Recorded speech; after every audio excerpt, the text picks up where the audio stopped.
second feature of the doubleheader on Semicore Studios. I'm Ben, What? I'm Josh. and we're also joined with our third partner tonight, Amber. And we are going to be giving to you our AEW Double or Nothing prediction show. All right, Josh, Yo. go ahead and plug the Wadcast, which just went off air several minutes ago. Give us the rundown. All right. The Wadcast, in case you're not familiar, is the Writers, Actors, Directors podcast, hence Wadcast. Every other week on the even-numbered episodes, we interview somebody from the industry. This week, we talked to Eddie Vigil. He's known mostly for just a metric ton of short films, as well as several other production groups, creative groups. And he gave us his thoughts on what his goals are in the industry, as well as, what it's like to work with a bunch of like-minded people in Hollywood. Yeah, and it was a very interesting interview, and I like, especially at the end, when I got to tell Brandon to throw up an arbitrary amount of time on the clock and let's hit the the bonus round or something like that. It was a really good interview, and we also did the second edition of Cold Reads. By the way, that by itself is worth checking out the show for. Believe me, it's when one of us writes a script and we both read it, except one of them is reading it for the first time. So yeah, we kind of try to mess with each other and throw each other off. I think I did a pretty good job this week. Again, the Wadcast, episode number 6, definitely worth checking out. And if you like it, check out the back episodes at the end, too. Dude. That's all. Yeah, I'll it did. say. Yeah, it did. It was awkward. I loved it. Hell. I loved it so much. So that's the Wadcast. And while I'm plugging things, don't forget to join us every Monday. That's right, every Monday on the Netflix. It used to be a monthly show, now it's a weekly show. And that is where we talk about the items, the content that is coming to Netflix instant streaming for the week. Give our thoughts, give some recommendations on what you should be watching on Netflix instant streaming. The Netflix, every Monday at 10 p.m. Eastern, 7 p.m. Pacific. If you're listening to a Semicore podcast and you want to listen live, just remember, 10 p.m. Eastern, 7 p.m. Pacific, that is our time slot for all of our shows, except for this week, because the Backstage Slam, as you can tell, is broadcasting at a little bit of a earlier/later time. Day early, 90 minutes later than the 10 p.m. time slot. And that is because there'll be anywhere between 5 and 8 of these a year for AEW and their pay-per-views. The paid and free pay-per-views coming up. So won't be that much Friday podcasts for the Backstage Slam due to AEW putting out their pay-per-views every 3 months with a couple of free events on Saturdays sprinkled in between. With that said, let's go ahead and plug the Patreon. Go ahead and leave us a subscribe on our Patreon at patreon.com/YoBroMMO. For just $1, you guys will get Patreon exclusives as well as the some ability to get some prizes. We're going to be working with... I got some plans to get some Amazon gift cards in the works. We'll be doing some giveaways on the podcast. Cool. I'm just waiting. I just signed up for that, so I will give you guys updates on Twitter when those will be ready and available. And speaking of Twitter, you guys can follow me at YoBroMMO. Josh? You can follow me at SkitComic. And if you really want to join the... Does Amber have a Twitter? I don't believe so. All right. But if you really guys want to can join the follow conversation Amber with by us, joining the Discord. well, yeah, go to the Discord, Yo Bro MMO. Just search it up, join the group, join the conversation, and you too will talk all sorts of crazy shenanigans with us. So with that being said, how about we talk about AEW's Double or Nothing pay-per-view, which in the last couple of hours has undergone some drastic changes? Yeah, you want to give like 2-3 minutes to Shad Gaspard? Yeah, we can do that. All right. If you'd like to, tell everybody what happened. So, this past Sunday, Shad Gaspard went to the beach with his family in Venice Beach, California. They were at the beach spending the day with some friends. Shad's son was in the water with some of his friends. And there were other, I guess tourists or other people nearby. And a freak riptide current started to pull people out from shore out to the sea, which prompted several people along with Shad Gaspar to go in and bring the kids in and help people out in the water. Shad ended up getting caught in that rip current, and as the lifeguards were gathering up to go and start the rescue, and people were starting to come in, we got reports of people surfing in the area. There's a couple of professional surfers that were out there too, that helped lend a hand to the situation there. While rescue crews were out in the water, Shad Gaspard said, "Help my son first. Get my son." And as the children were being brought into shore, and the rescue crews went back out into the water, they were not able to find former WWE tag team superstar of Crime Time, Shad Gaspard, who went underwater, and a multi-day search concluded with his body washing ashore some days later, and he is confirmed passed away. He was one of my Crime Time was one of my favorite tag teams. If you remember back in 2017 on our debut of the Ben's Cast Wrestling podcast, Josh, I had Crime Time as my number 8 favorite tag team of all time because of the comedy, and they really John Cena really helped them their careers and stuff with the whole John Bradshaw Layfield storyline. It was one of the most entertaining parts for the tag team division during that early part of the PG era, and he was well liked by everybody. And this one really hurts, especially everybody's still in shock over this. Yeah, I will never forget his time in WWE. One, because it's not really the time to go into the racial undertones of their tenure there, but I won't forget money, yeah, money, money, yeah. I mean, these guys were the Street Profits before the Street Profits were even an inkling in anybody's eye. They were smooth, they had the charisma, and I remember before they debuted, they had some of the coolest vignettes that I'd seen in a long time.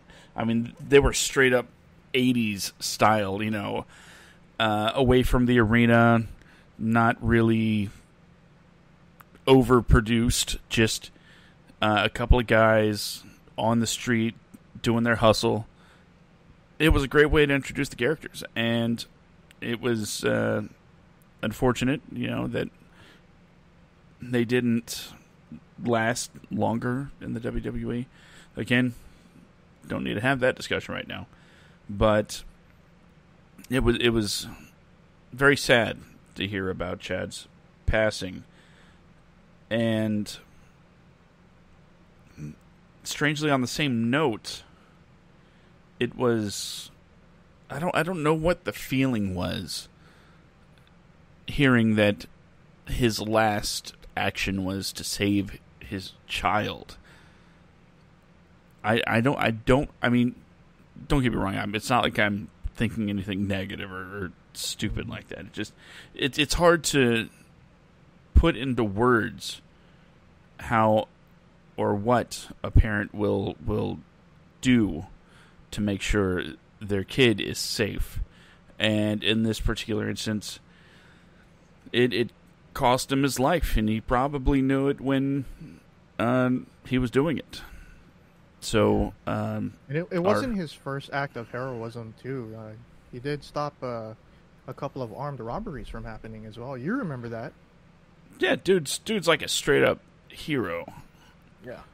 More than once. Who can say they were a hero more than once? That's I totally forgotten about that. But our hearts go out to his family, and we just know that's not a loss that can ever be, replaced. It's not something you can ever really get over. Amber, do you have any lasting thoughts on Shad Gaspard? He was a very awesome character, but I think the thing that I liked the most about him was he always treated Lillian Garcia with the utmost respect and dignity as far as her being, part of the WWE. So I liked her speech, her Twitter speech about him. I hadn't even seen that. But yeah, he was definitely very respectful to Lillian.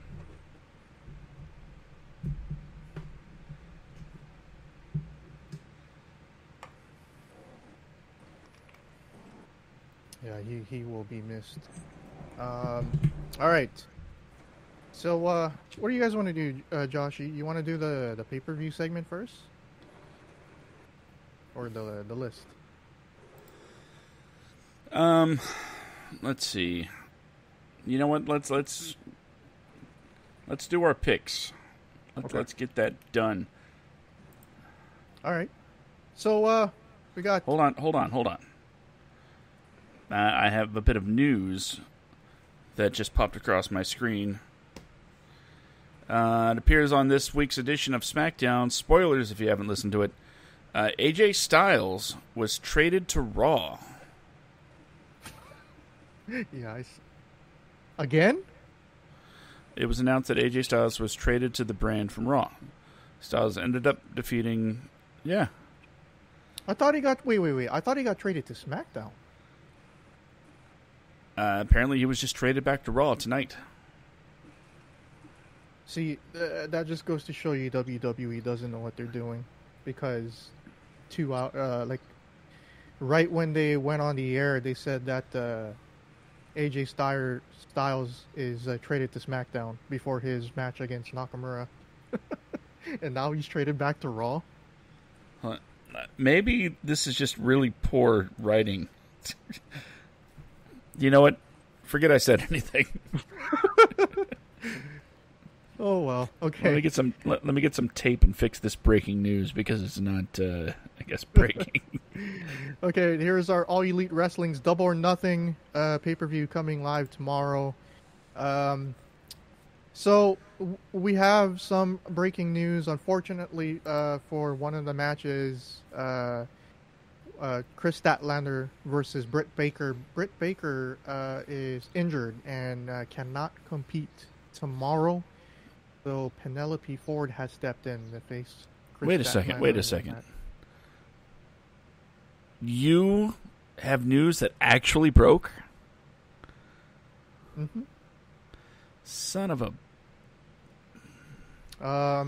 As of right now, Matt Jackson and Rey Fenix are listed as day-to-day, but it looks like they will be ready to go tomorrow. Both men are suffering heavy bumps and bruises. It was even reported as a rumor that Matt Jackson may have cracked a rib at the end of Dynamite this past Wednesday, doing a plancha from the stadium onto the football field. So it looks like they're okay, but unfortunately, Britt Baker might have a very, very serious leg injury, and she could be out for quite some time. Let's hope that's not the case. But Penelope Ford, she has been on a slow incline in her career, and she will be having a very tough test against top 5 competitor Chris Statlander. So let's start off with our pre-show match. Okay. All right. This is for the number 1 contendership of the AEW Tag Team Championship match. We got Private Party versus Best Friends. For me personally, I'm gonna go with Best Friends because I think that they are on a roll. They are on a win streak right now, and I think Best Friends versus the Elite is a really, really good pay-per-view matchup later on down the road, or even for the world title match on a future Wednesday night. So I'm gonna go with Best Friends. You know, I'm also going to go with Best Friends because, well, they are my AEW versions of the New Day. You know, the guys that I just won't pick against.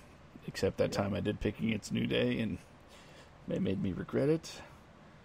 But you know what? I'm going to go ahead and say that I am also now an unofficial member of the Best Friends. I am an unofficial best friend. So I'm going to pick Trent and Chucky T. All right. Amber, who you got? It's a triple hat here, apparently. I got Best Friends for the win. Sweet. All right. You know what else they have going match? for them?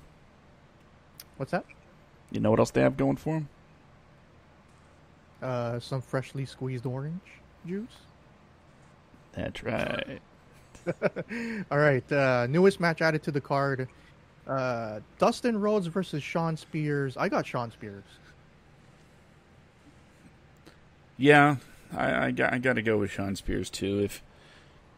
If they want to stop getting those, oh, this is TNA 2.0, then yeah, you know, some younger guys, even though they're, you know, both guys were in WWE, you gotta put the younger guys over. So I go with Shawn. Okay. Amber. Same. Sean Okay. all the way. Sweet. All right. The aforementioned Penelope Ford versus Chris Statlander. I think undoubtedly Chris Statlander. I think she was actually going to beat Britt had that match went on. So I'm going to be staying with Chris Statlander. Oh, how dull is this? I'm also picking Chris Chris Statlander. I also think she would have beat Britt Baker, and I know that there is a way of thinking that says you always pick the replacement, but in this particular instance, I am going with the one that's staying. So, Chris, it is. Okay. I got Statlander for the win. Sweet. All right, a match that I'm really looking forward to is a singles match between Maxwell Jacob Friedman, MJF, versus Jungle Boy. My heart is telling me Jungle Boy will pull off the upset. But this match can go either way because I don't think MJF will be hurt even if he took a loss here. But considering that, I do believe that MJF will be one of the next two guys to challenge Jon Moxley for the title. I'm going to say MJF takes the victory here.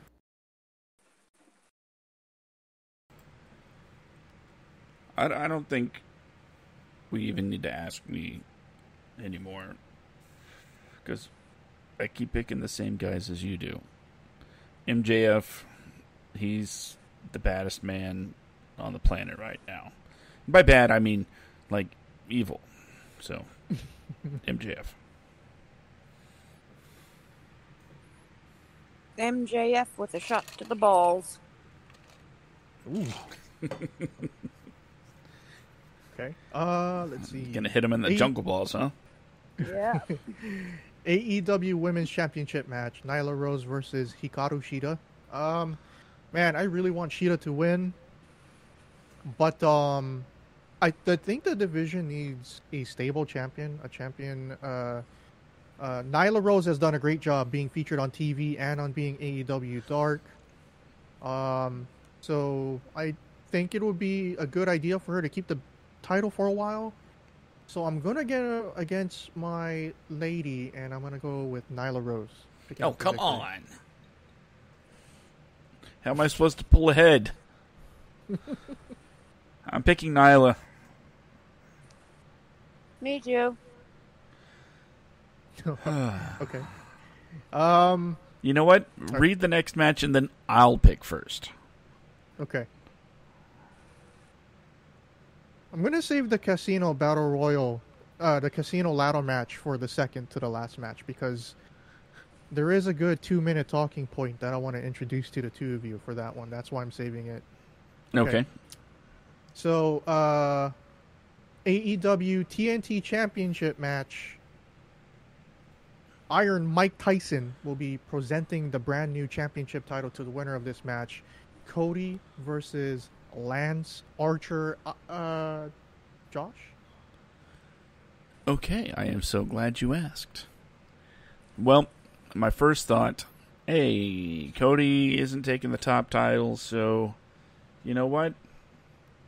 He's gonna grab that secondary title. You know, he's gonna be the guy that holds the TNT championship.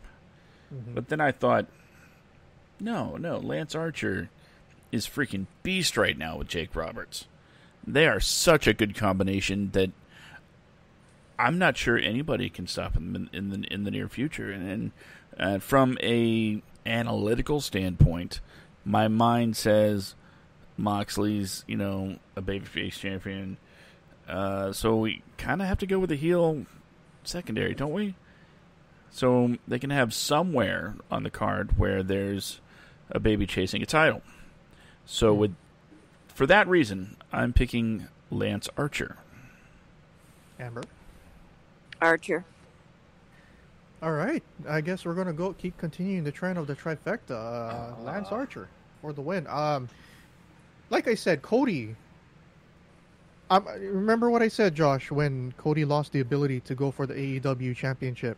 There's going to be a time, there's going to be a storyline where MJF or somebody is going to say, hey, you remember that stipulation that you no longer can challenge for the AEW world title? Well, guess what? Since you're a loser and you keep losing, you go on this long match-winning streak only for you to lose the big ones every time. You're never going to win the title, so guess what? I'm going to lift that ban. And then he's going to get a future opportunity, and bam. I'm calling it. Cody will win the AEW world title someday. Just not anytime soon. So with that said, he's going to continue to put over people. He's going to continue to do what's best for business. Yes, that is a pun that I used intendedly. And I gotta love Everybody Dies. Lance Archer will be the inaugural TNT champion. The next one might be the spot, or should I say my match of the night, which is currently being taped right now, Joshua, is the Stadium Stampede match between Matt Hardy and the Elite versus the Inner Circle. Wait, it's being taped right now? Yep. I can just go downtown and watch it? Wrestling Inc. and Fightful and other news sources saying that they are pre-taping the Stadium Stampede show to be to be included into tomorrow's show. Maybe they might be taping some pre-cinematic shots. I'm gonna predict maybe we get Vanguard 2, who shoots pyro. I don't know. Maybe that's why they're taping it. I did post a picture of a drone picture of inside the Jacksonville Jaguar Stadium, posted to our Discord. So with that said, I'm gonna go with the Inner Circle. I think they will continue their fight against the Elite. I think it'll all come to a head later on this summer at All Out. In 3.5 months from now, I do believe the Inner Circle will get some outside help. Maybe a new member or somebody newly signed to AEW might help the Inner Circle. Or maybe the hired hands of Chris Jericho will come in. Maybe Jeff Cobb or the Butcher and the Blade, or even a new hired hand for the Inner Circle. I do see the Inner Circle winning the Stadium Stampede match. Josh? Finally, we differ. You see, the way I see it, I had a feeling this would be the match that we would differ. The Inner Circle has been on a roll. I mean, let's face it, they've been rolling people up left and right. And I think while this won't be a death blow to the Inner Circle by any means, I think the Elite will have a momentary shine until Dynamite has them get kicked again. And the Inner Circle will try to raise the stakes even higher the next time they go at it. So I am picking the Elite. All right. Amber? I got Matt Hardy and Elite. Sweet. Okay, so this is going to be a fun one. It's the Casino Ladder match. The winner of this match will have a future title shot for a championship. I don't know if it's specifically for the AEW World Title or they get to pick and choose which one between that and the TNT Championship. I think it's the TNT Championship, but I'm not sure. So we got Darby Allin versus Colt Cabana versus Orange Cassidy versus Rey Fenix versus Scorpio Sky, Frankie Kazarian versus Kip Sabian versus Luchasaurus versus an unnamed person. Before we pick, how about we have some fun for a few minutes and say, who do we think the mystery person is? I'm going to start off by saying my mystery person is Brian Cage. That would be interesting. Without a doubt, that would be very interesting. But then wouldn't you kind of expect him to take the cake, so to speak? Maybe. Okay, let's see. I was going to go with somebody else, but I decided to go with Brian Cage. You know what?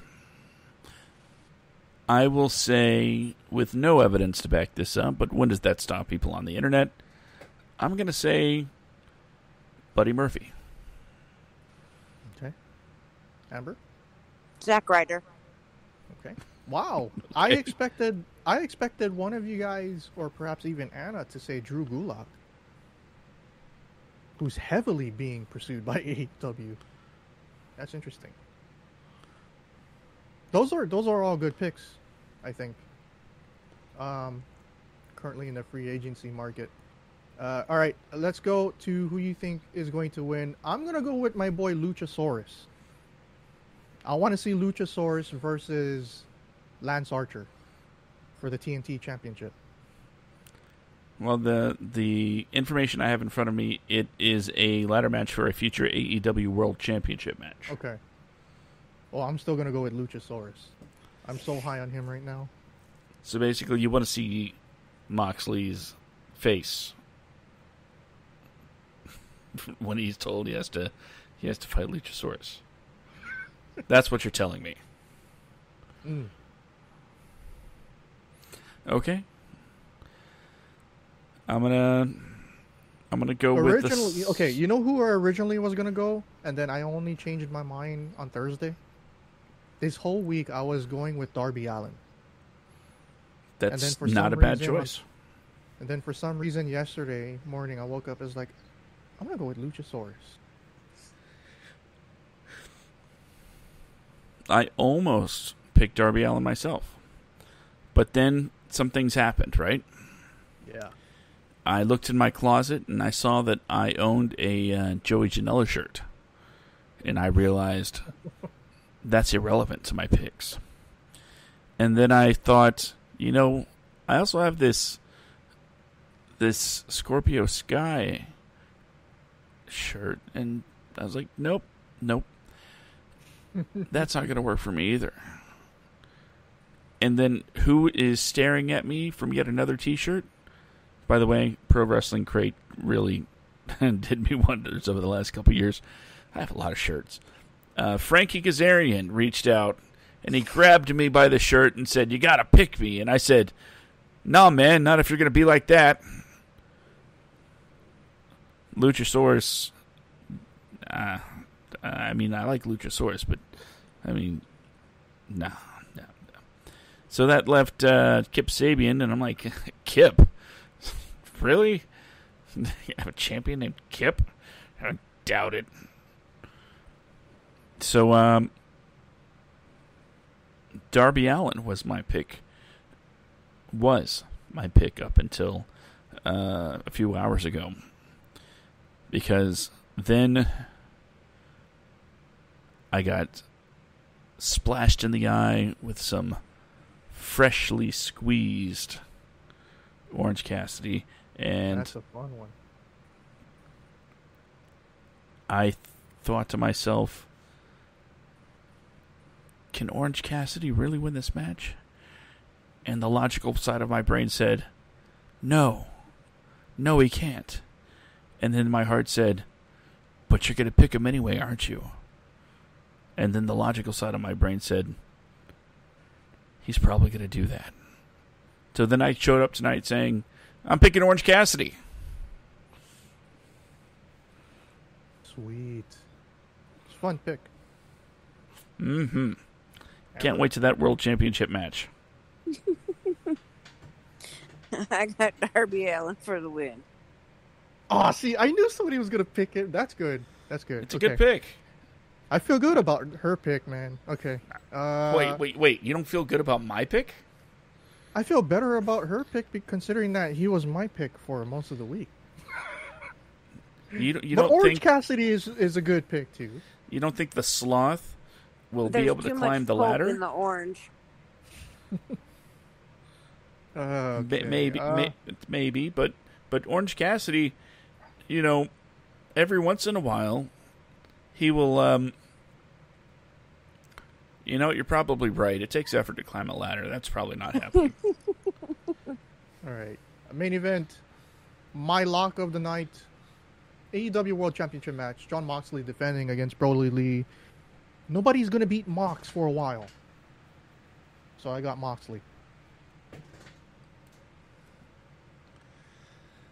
Here we are back on the same page again. As much as I would absolutely love Brody Lee to be able to take that title, it's just, it's not time for Moxley to lose it because he's a damn good champion. The only reason I want Brody Lee to win it is because he's also really awesome. But it's just not his time. So I'm going with the Mox to retain and win.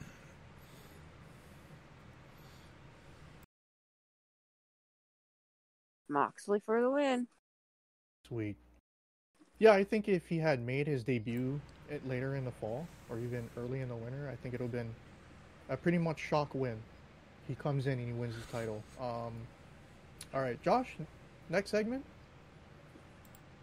That is definitely something we're going to be doing, another segment. You just made the. Okay, Remember? last It's been so long since I did that. as it's been said, last week I assigned some homework. And that was the top women wrestlers, in your opinion. Let me add that, because this is all subjective. Top women. Wait, scratch that. Not women wrestlers, the top women of wrestling of all time. Who are your favorites from all of the eras?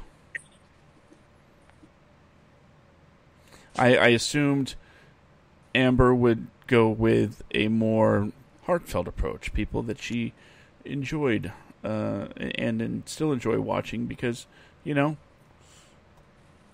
reasons and such. Ben, I figured you would be more analytical with in-ring skill versus promo work versus other non-tangible, or actually maybe very tangible reasons. I, of course, will be completely random at times, and you will have no idea how I picked who I picked or even why. So, with that being said, let's start with our number 10s.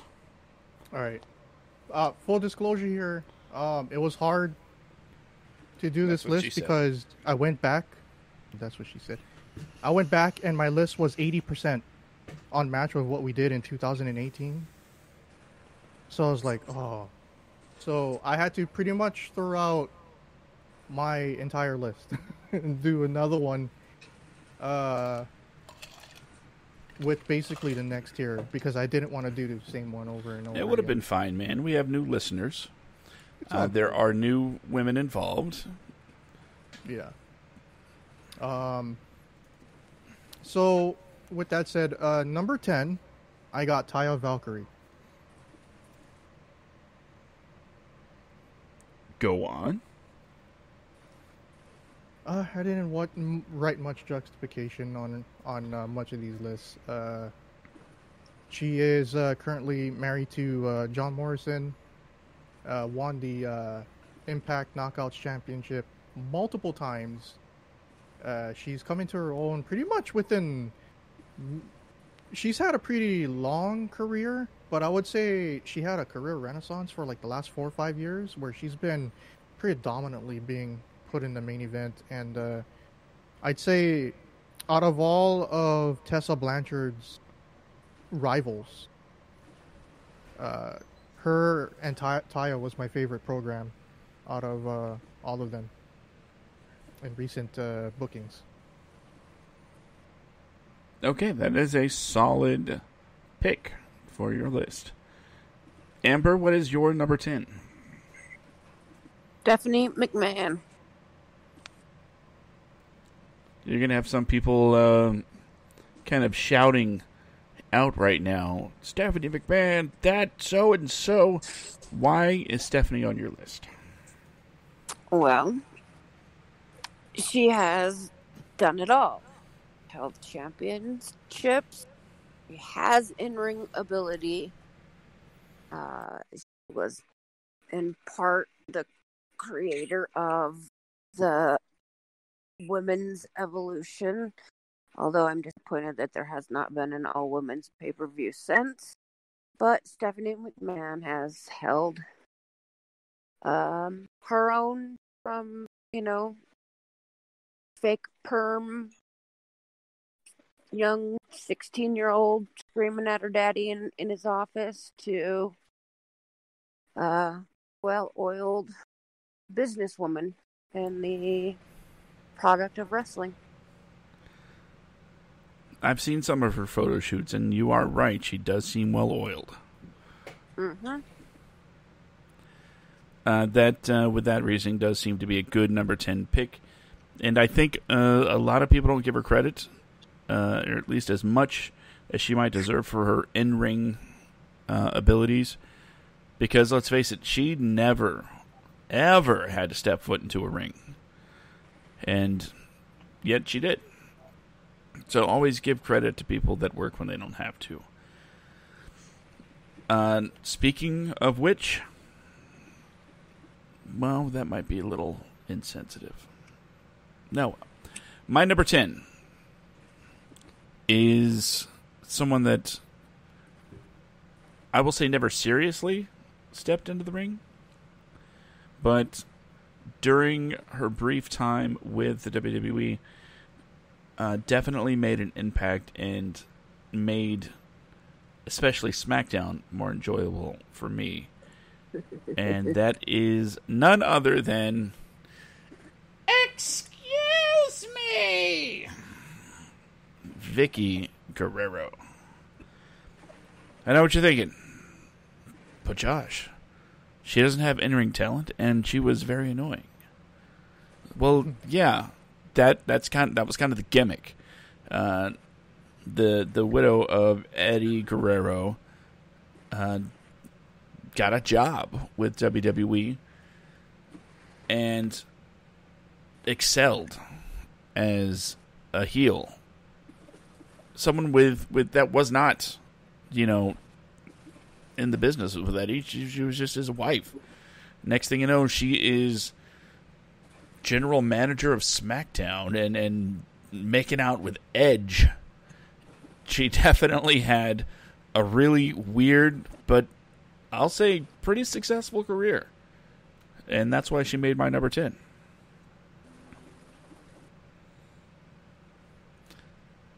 Okay, right. Ben, you want to move on to your number 9? Sure. All right. I'm just gonna give like a brief quote with my names because I have like half paragraphs for each one of them, but we only have 15 minutes before I gotta leave. So I'm gonna let the two of you, go more into depth with why you went with your picks. So for number 9, I'm going with Luna Vachon. For number 9, I was enthralled with her character.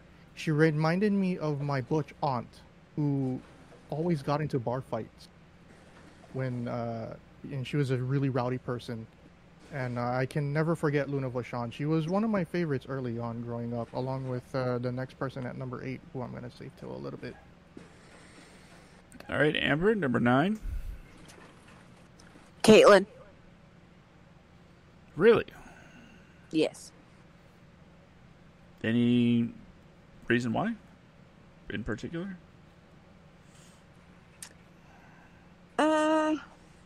Not one that's tangible. Okay. Just somebody that when you was on screen, you paid attention. Yeah. Okay, that's fair. I don't really have much to add on to that because I'm thinking my number 9 is going to upset some people because they'll think she deserves to be higher. But my number 9 is Miss Stratisfaction herself, Trish Stratus. I'll be honest, that the beginning of her career as the valet / manager, and the things Vince made her do, I was not a fan of. But then afterwards, when she became not only an active in-ring competitor, because at the time I was like, who is this chick? Why does she think she's a wrestler? And then you find out, oh, she was a wrestler. They stopped her from doing that. And yeah, Trish Stratus, slow start, but she burned really bright. I imagine she's going to be on somebody else's list, so I don't think we really need to dwell on my pick. So, Ben, number 8. All right. It is, well, not really much of a wrestler. I think, like what you said earlier with I think it was your number 10 pick, Josh. I'm going to go with overall impact as the reason why. Mm-hmm. Sensational Sherry. Ooh, good choice. She helped a lot of guys out coming up. Oh, yeah. All right, Amber, number 8. Stacy Keibler. A lot of people sleep on Stacy, and I know that sounded really bad. What I mean is, it's not an obvious choice, but she's definitely a worthy choice. She had it in the ring. She got a promo, and she hooked up with George Clooney. What's not to love? That leads me to my number 8. Maybe you've heard of her. I know longtime fans of the Backstage Slam refer to her as Josh's boo. Nikki Cross. That's right. Nikki Cross makes the top 10 because, quite frankly, she might have hurt me really badly if I didn't put her on the list. But really, from the first time I saw her at NXT Live in Jacksonville, I was just enthralled. I was like, who is this woman? I could not stop looking at her. And I don't mean that from a purely aesthetic, beauty kind of way. I mean, like, everything about her fascinated me, and I just could not tear my eyes away. So that is why she is my number 8. So, Ben, we're moving on to number 7. Okay, number 7 is Kairi Hojo, a.k.a. WWE's Kairi Sane. Okay. She's just so fun and so elegant to watch in the ring, and has the most beautiful diving elbow drop you will ever see. It looks like a moving painting. I got to see that live. Don't be jealous, Ben. I am. Pretty jealous. Amber, number 7. Beth Phoenix. Very good choice. One of, 3 women to jump into the Men's Royal Rumble? Or is it 4 at this point? 4. Yeah, one of 4 women. Because you got Chyna, Karma, Nia Jax, and Beth Phoenix. Yeah. A very strong woman, married to Edge. It's a good choice. My number 7. Kind of weird that you picked Beth Phoenix for your number 7, when my number 7 is her bestie, Natty Neidhart. Natty's been in the business for, a little bit now. When it comes to taking care of people in the locker room, she is, from what I understand, the go-to person. She's the one that kind of guides, everybody. And at least as far as the women go. Natty deserves to be on anybody's top 10 list. And if you don't have her on there, shame on you. Natty Neidhart, number 7. Ben, number 6. Number 6. Rest in peace to the 8th wonder of the world, China. Wow, member of DX, Mamacita to Eddie Guerrero. Had a pretty outstanding career. Amber, number 6. Natty Neidhart. Ah, there you go. It's no surprise you had Beth and Natty right there next to each other. Yep. My number 6 is not necessarily a newcomer to the game, but she is changing the way it's played anyway. Tessa Blanchard. She landed my number 6 spot. I mean, after all, how can you not be considered amazing when you take not the top women's championship in a company, but the top freaking title and become the number 1 draw for your company? So that's why Tessa's my number 6. Going to the top 5, Ben. I am going to go with Lita. Lita. Okay. Who was she a valet for at the beginning? S.A. Rios? S.A. Rios. Yes, es serios. And then, he was a jerk, so the Hardy Boys saved her, and then she became extreme, and the rest is history. Her suicide dives were better than his, and her moonsaults were better than his. Go figure. If I was Vince, I'd be like, yeah, that's basis for separating the two of them. She does moves better than he does. Yeah, I could definitely see that conversation happening. Amber, you're number 5? Lillian Garcia. One of the most important women of wrestling in the past 20 years. The face of every introduction for an era. That's a pretty good choice. What do I have to do? My number 5 now? Well, my number 5 is a former WWE wrestler, but she's moved on to greener pastures, so to speak. Tenille Dashwood.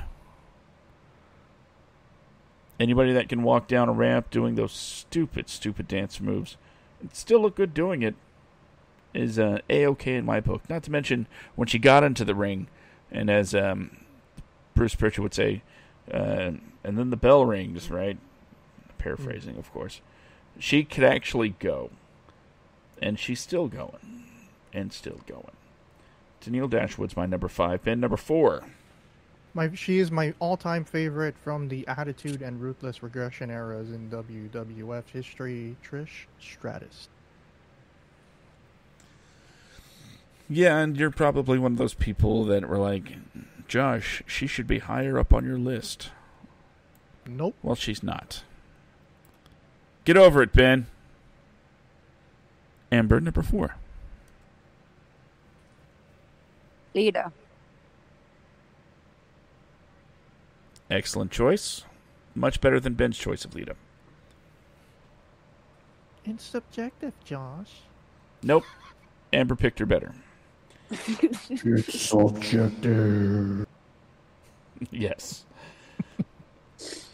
My number 4, also someone that hasn't been around super forever. It is Alexa Bliss. She didn't start out being so awesome in NXT, but she's one of the very few people that moved up to the main roster and actually rose to the occasion and became a bigger star than she was in NXT. So for that reason alone, to be able to defy the odds of being someone in NXT to rise through the ranks as fast as she did, deserves the spot. But she's also always improving when it comes to her ring work, and her character work is excellent.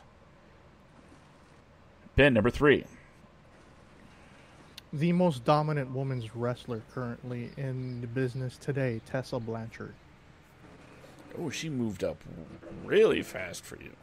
She held the TNA Knockouts Championship and the World Heavyweight Champion, Impact Heavyweight Championship at the same time.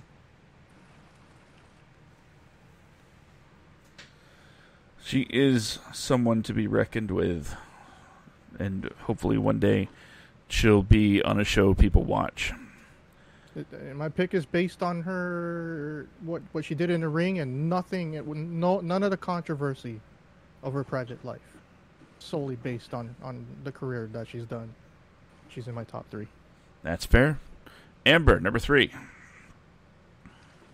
Trish Stratus. Nice. Are you going to chew me out for not having her higher on the list too? No, I told you I didn't like her in the beginning, but after she had Vince McMahon kiss Rishiki's ass, she grew on me.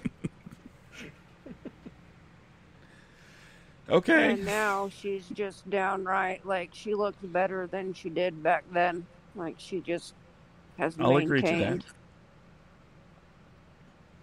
Yeah, she's super into fitness. I mean, what else can you say to that? She knows how to take care of herself. My number 3, AJ Lee. You might remember someone playing her in the, for some reason, listed as a documentary, Fighting with My Family. Amazon lists it as a documentary. Do they realize that the people in that movie are actors? And it is a film? I don't know. But AJ Lee is my number 3 because, quite frankly, she could do it all. Never got tired of her on my screen. Ben, number 2. All right. Cutting it close here because the family is all heading to the car now, so I'm gonna have to drop my last 2 names in one go. Okay. And then have to leave early because the family, we're gonna go out to dinner for the first time in 7 weeks. I'll make sure your social media gets plugged. Appreciate it, buddy. Coming in at number 2 and number 1, they are currently the top 2 women's wrestlers in WWE. Coming in at number 2, your future NXT Women's Champion. I think she will get the belt very, very soon. It's Io Shirai, and number 1 is Asuka. Everybody is not ready for Asuka. And everybody was completely expecting those picks from you. With that said, I gotta go. Thanks for coming on the show, and we will. I will definitely hit you back up when I get back home. All right.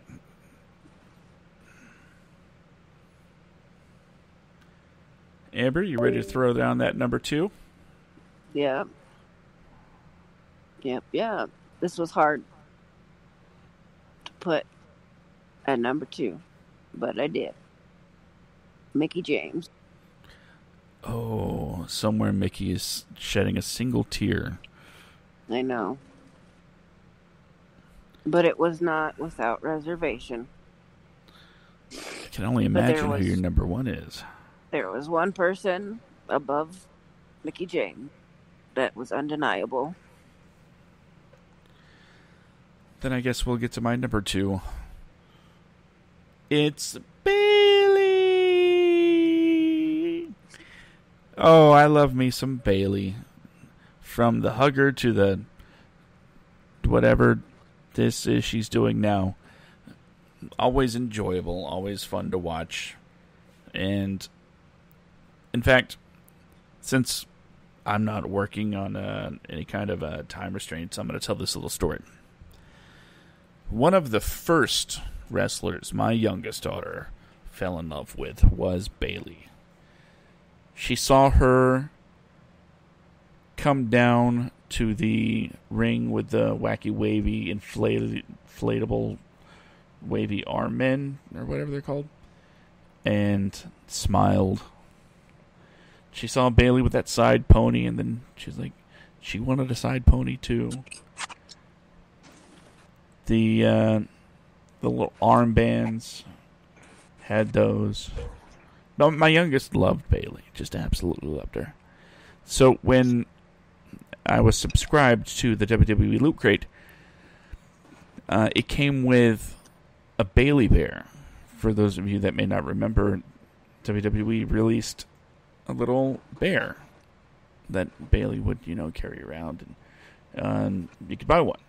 They included it in a crate, and I gave it to her, and I told her that it's very special. She was like, "Why, Daddy? Why is it special?" And I said, because before they put it in the box, Bayley hugged this bear just so you could feel her hugs too. And she was so happy. And it was just, it touched me, man. And for someone to have that much of an impact, not only on me as a parent, but as on my child. Not only have an impact on my child, but it's also someone that was wholesome. Good person. Almost Hogan-esque with the whole clean-cut nature of the gimmick. And I mean, who knows? Maybe in 30 years, Bayley will release like a racially insensitive sex tape. Who knows? But right now,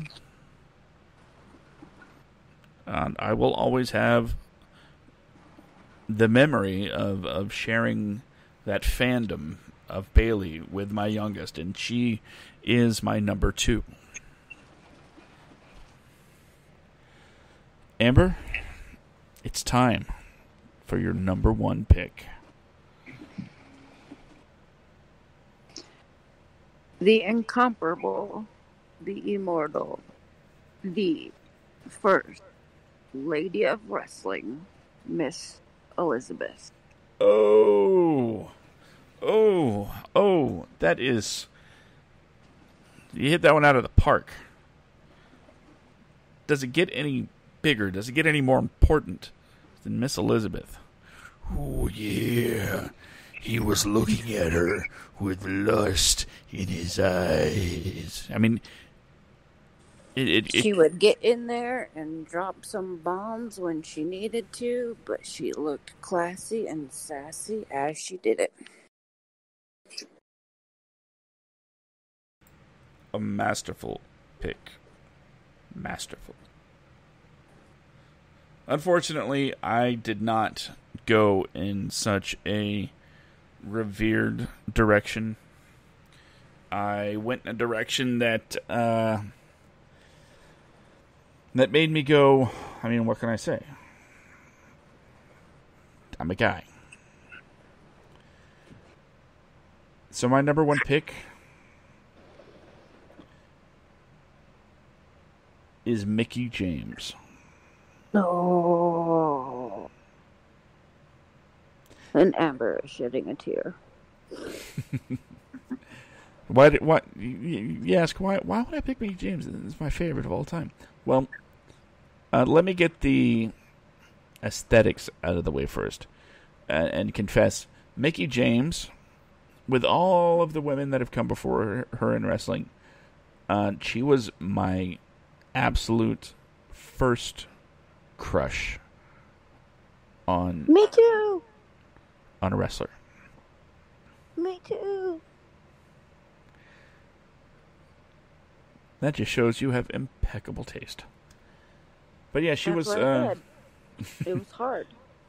Hard to put her at number 2 for me. It was... I had to sacrifice for the greater good. Well, I put her up there for both of us. She can still go. She's tremendous in the ring. 2, I don't care what anybody says. Back in the day, Mickie was just on fire in every department. And then that whole Mickie James thing, and it's like, you fools are foolish. You don't know what you have, like, staring you in the face. And then she went and knocked it out of the park at Impact and still handled her own. And can sing. Let's not forget that. Mickie James can sing. Mm-hmm. So, and Beauty... I do believe that she will get one more run before she's done. Oh, God, I hope so. But with a combination of beauty and talent, and she is my favorite of all time. Okay, that was our top 10 favorite women wrestlers of all of the times. And we're running a little bit long, so I'm going to go ahead and get some plugs in here. You can find me on Twitter at SkidComic. You can find Ben on Twitter at YoBroMMO. One of these days, Amber will get on Twitter, but she doesn't know it yet, so don't tell her. If you want to listen to the Backstage Slam live every week, just go to BackstageSlam.com, where you can hit the little player, hit play at 10 p.m. Eastern, 7 p.m. Central, and 4 p.m. Hawaiian. Yes, we throw that in there because Ben is based out of Hawaii. And you know what? I'm going to go ahead and say 8 p.m. Mountain for Amber there. So if you want to join us every week, that is how you do it. But if you can't join us live, make sure you subscribe so it'll show up at your podcatcher every week. That's right. Wait, I did something bad. We're live every Saturday night. This was just not a one-off, but AEW is doing their pay-per-view tomorrow. We're live every Saturday night. Forget that thing about the Friday nights. We're live every Saturday night at thebackstageslam.com. So usually, if you are a downloader, it'll be ready for you by Sunday morning on a weekly basis. If you want to join the conversation, go to Discord, YoBro MMO. And if you want to donate to the cause, go to the Patreon for YoBro MMO. If you like what I do, that's me, Josh, you can always follow me at Semicore Studios on Twitter as well. That's, the group that kind of puts out some podcasts. We do the Wadcast every Friday night, 10 p.m. Eastern, 7 p.m. Pacific. The Netflix, where we talk about Netflix, every 10 p.m. 7. You get the idea. And you can find those shows at semicorestudios.com. Whew. I didn't realize how much work I do. One of these days I should cut myself a check. It'll bounce, but it's the idea that I write myself a check. Amber, before we head out of here, is there anything you want to throw out to the universe? See you next week, Anna. Yeah, Anna had some very important personal items to attend to. Good stuff. Hopefully she's having a very nice time. So, I guess my catchphrase on my shows is, with that being said, because I managed to say that a lot, I'm Josh. That's Amber. This has been the Backstage Slam, episode number 193, and we will catch you next week.